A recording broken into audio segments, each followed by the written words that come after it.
Hello Nirmal, and thank you so Hi. much for joining us. Sure. So first of all, congratulations, you qualified UGC NET in code 17 for assistant professor, right? So can you tell something about yourself, your academic background, like why you opted UGC NET, and all these things? Sure. So I am an engineer MBA. I did my engineering from University of Madras and MBA from IIM Indore, 2006. I have around 14-15 years of experience in IBM, Tata Communications, Tata Teleservices. Right now, I run my own company. I had a couple of inquiries to be an assistant, a visiting professor, adjunct faculty. I thought it would be better to have some kind of qualification, some kind of formal this thing that gives me that qualification. So I decided to write the UGC. So haven't you joined somewhere or not as assistant professor? Not as of now. I haven't applied yet. Okay. So can you tell the preparation strategy of UGC NET? Like, is there any challenges you faced during your preparation? Yeah, it's challenges. I would say primarily would be the time. I mean, as a working professional, especially when you have your own business, it's a bit tough. I'm assuming, I mean, that most of the people who write UGC NET and might have a time challenge, but it would not be as extreme as myself. So I don't think this might be applicable to everybody. But yeah, I probably had an hour a day and time on the weekends to do my studying and practicing. So the time challenge was the primary issue for me. So I studied for, I think I studied about, since it was, I wrote the 2020 exam, which was held very late. I think it was postponed at least 4 times. So I studied, at first I started about 2 months before the exam. I studied maybe half of the syllabus before it was postponed. And again, I think I had about another a month and a half of studying before the actual exam happened. Okay. So can you tell about something time management tips, like how to manage the time, divide the time for paper 1 and 2 and take time from your daily routine? Okay, I primarily focused on paper 2 for myself because paper 1 is a little bit more generic.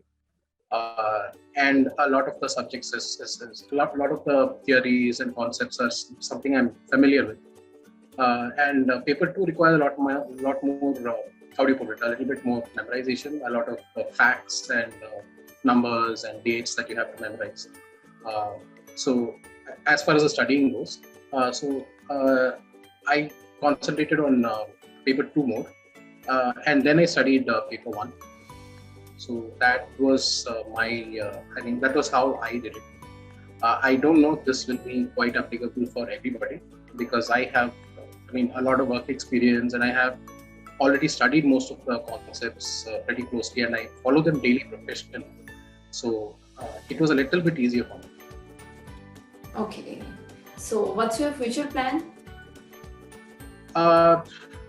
I would probably be a adjunct or a visiting faculty in some college.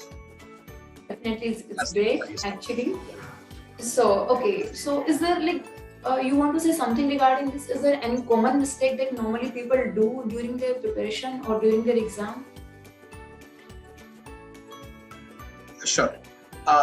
So like I said, I focused a lot on paper 2 because there was a lot to memorize. And to be honest, and seeing a lot of the mock tests online and some of the question papers that are available, I thought there was actually a lot to memorize.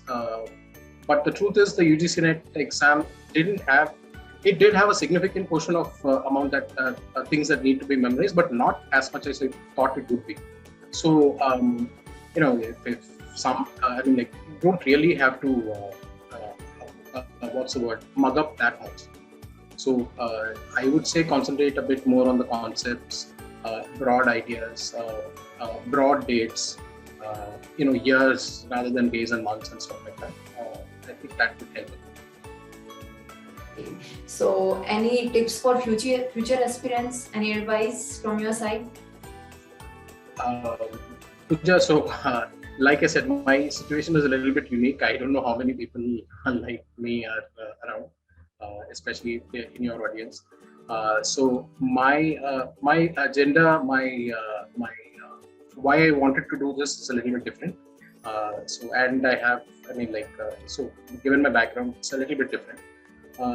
So when it comes to tips, I would say a little bit of work experience helps.